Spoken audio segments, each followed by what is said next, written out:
Welcome to today's video, The Rosenwald Schools, presented by the National Abolition Hall of Fame and Museum, whose mission is to honor anti-slavery abolitionists, their work to end slavery, and the legacy of that struggle, and strives to complete the second and ongoing abolition, the moral conviction to end racism. Throughout the 20th century, the Rosenwald schools played a significant role in educating Black American communities in the southern United States.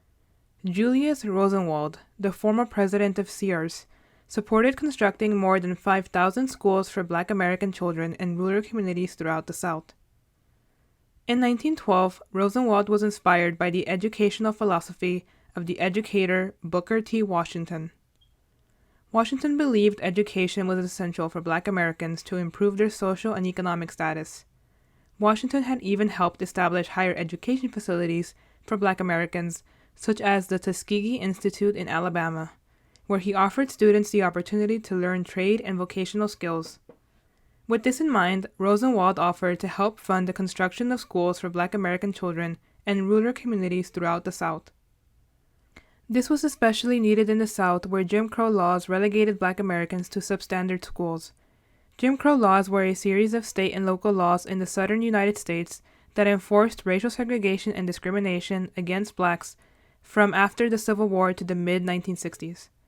These laws mandated segregation in a wide range of public spaces, including schools. In the South, Black and white children were required to attend separate schools, with Black children often attending underfunded and substandard schools compared to their white peers. This segregation perpetuated a system of racial inequality, denying Black children equal educational opportunities and reinforcing the notion of white superiority.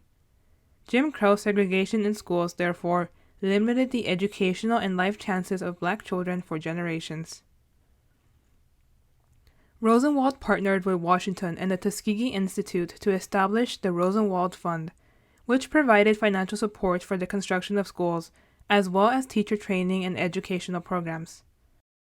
Between 1920 and 1932, the program donated more than $28 million in 15 states, which resulted in 527 funded buildings, of which 466 approximately were in Texas. The schools were built using wood and a standard design, which allowed for maximum efficiency in construction and cost.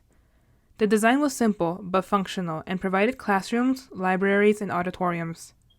Regardless of their size, in communities where Black children had little to no access to education, their establishment meant that they were providing countless communities with access to quality education and a safe learning environment. Furthermore, the Rosenwald schools played a role in addressing the issue of teacher shortages in Black American communities. The Rosenwald Fund provided funding for teacher training programs, which enabled many Black American women to become teachers and educate their communities. This not only improved the quality of education in these communities, but also provided opportunities for Black women to gain employment and financial stability. The Rosenwald schools left a lasting legacy on their communities in the South. Many of the schools remained in operation until the 1960s, when segregation was finally banned and Black children were integrated into predominantly white schools.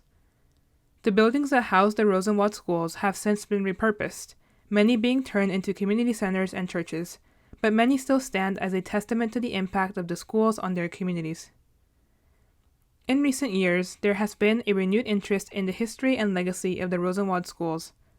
Several initiatives have been established to preserve the remaining buildings and to raise awareness about the impact of the schools on Black communities. The Julius Rosenwald Foundation has also been established to continue Rosenwald's legacy of philanthropy and education. Overall, the Rosenwald schools played a major role in educating Black communities in the South. In total, Rosenwald schools would make up more than 1 in 5 Black schools in the South by 1928. The schools provided quality education, teacher training, and employment opportunities for Black individuals, and had a lasting impact on their communities. Today, the legacy of Rosenwald schools lives on through initiatives to preserve their buildings and to raise awareness about their impact on the right to equal and fair education. Thank you for listening to today's presentation.